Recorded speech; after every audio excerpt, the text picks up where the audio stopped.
conditional probability. Conditional probability is the probability of an event given that another event has occurred. So given that is very, very important. It is denoted like this, P A given B. So this sign is actually the given sign, P A given B. Again, it also has some algebra. This is P A given B is equal to P A intersection B divided by PB. P A given B, sorry, intersection B divided by PB. This is how you can define P A given B. Okay, you can derive it also quite easily. Now, if two events are independent, then the conditional probability P A given B will be same as the unconditional probability because they do not influence each other. So whether you find out conditional probability or just the unconditional of A, it won't matter. It will be the same. So that's why conditional probability makes sense for dependent events only. Now, this is a very, very important point because I've been told, in fact, many of the candidates who come to Midafin after taking the FRM Part 1 exam, preparing in some other way from some other resource, they're always confused. I mean, and because the basic ideas, what are independent events, what are dependent events. In fact, I think in the last batch only, one of them was telling that, okay, when we talk about Bayes theorem, one of the event is independent, the other event is it's a dependent event. Because that is how in fact, many expert videos have been framed on YouTube like that. That is what they were saying. But no, when we are talking about A given B, it does not mean that one of the event is dependent and the other event is independent. None of them is. The mathematical ideas have to be very, very clear. Both of them are dependent on each other over here. It's not that just A is dependent on B and B is an independent event. No, it cannot happen. It does not make mathematical sense. Okay. Just remember that when we talk about conditional probability, it makes sense only for dependent events. Both the events have to be dependent on each other. It can never happen. One will be independent, the other will be dependent. Not possible. Okay. Acha, we'll derive these relationships also in the next slide. PA given B is equal to PA when you're talking about independent events. Let's say when we talk about mutually exclusive events, if A and B are mutually exclusive, then PA given B is actually equal to 0. In this case, PA given B is actually equal to 0. So let's make sense of these two. Derivation, again, it's there in the video in detail. If you want, I can just show you right now also. It will not take much time. See, if they are independent, then what is PA intersection B? Let's put everything in this definition. If they are independent, can I say that the numerator PA intersection B will simply become PA times PB? Correct? And the denominator is PB. So what is happening? PB is cancelling out. And obviously PA given B is nothing but P. Makes sense also. If I tell you again, if we take an example of say independent events, two independent events, the probability of you getting a 5 in the second throw of a dice, given that you already got a 5 in the first throw of a dice, what will be the answer?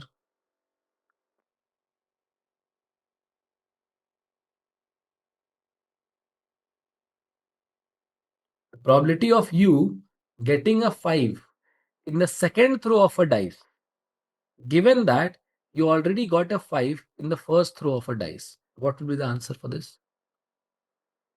1 to 6. Exactly, 1 over 6. Because the first throw does not affect the second throw at all. So given that you got a 5 or 6 or anything else in the first throw, it does not matter. The probability is still the same as unconditional probability. So understand the idea why conditional probability is same as the unconditional probability. Okay. The two events are independent of each other. Also for this part, again, you can derive it mathematically also, because for mutually exclusive events, what is A intersection B?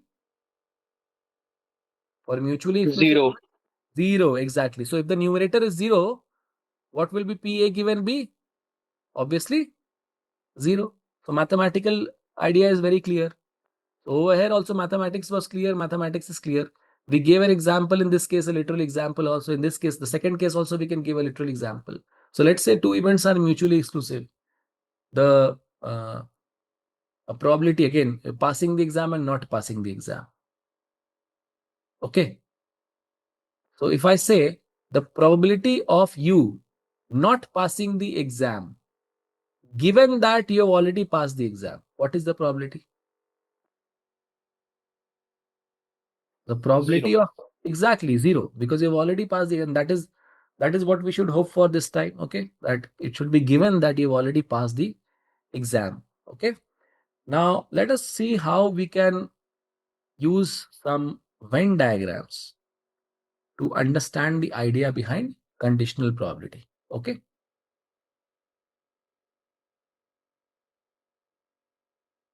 Okay, so now let's try and understand the conditional probability idea using Venn diagram. This is going to be very interesting. Okay, before that, I had mentioned that just a minute, Garima had asked something, right? Yeah. So this is the question. Yeah, Garima says conditional probability makes sense. Independent events and mutually exclusive events are also dependent events. Correct.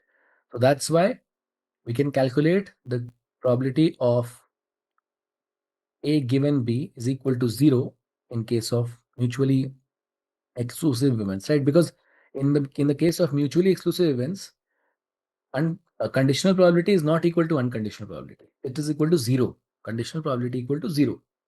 But in case of dependent events, for independent events, conditional probability does not make any sense, because the conditional probability itself is the unconditional probability. So what is the point of calculating conditional probability? Okay, Garima, that's the point over here. So let's use some Venn diagrams to understand the idea. Okay, so we'll have the diagram and then we'll plug in some numbers also. Okay, so this is the diagram. This is the idea first behind unconditional probability. Okay, and then we'll try to condition this. So what is PA? Quickly tell me. What is PA?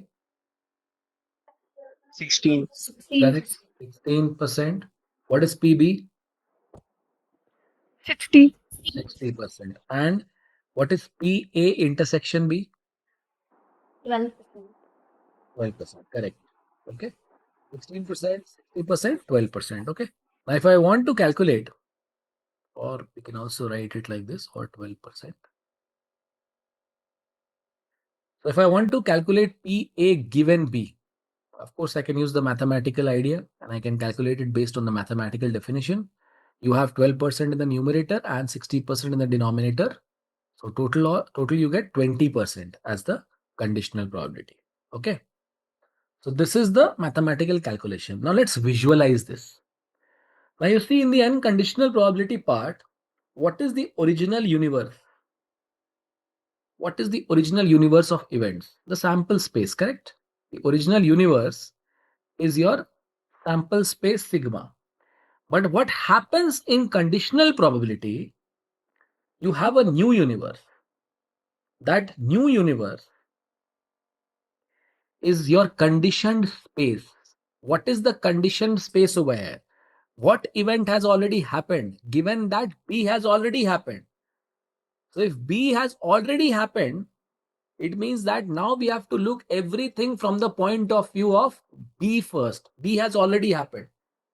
So B, since we are conditioning the entire experiment on this event B, you are actually restricting this universe. This old universe, now you are restricting to only those outcomes where B has occurred. So this subset of the original universe, okay, it becomes your new sample space or your new universe to calculate all the probabilities related to A now, because given that B has happened, this subset B has now become your new universe. New universe or conditioned space is B. Is the idea clear?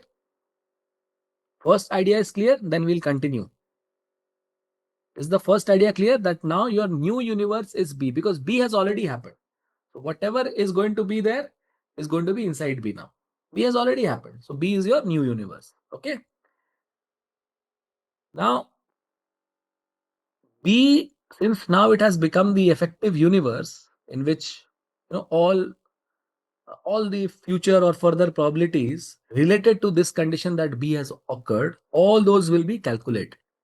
So what is the dependence on intersection over here now? See, you can clearly see now that since B has become your new universe, it means now B has become 100%. Earlier, B was 60%. Now this 60% itself has now become 100%. So of this 100%, let's say if this is 100%, what proportion of the blue area, what proportion of the, in fact, I should say total area, green plus blue area, is the blue area. So this box is what proportion of this total. So can you clearly see that this is nothing but, see, how if you'd see 12 and 20, 48 over here, obviously 12 is 20% of 48. So 12 scales up to 20 and 48 scales up to 80, because you have to scale 60 to 100.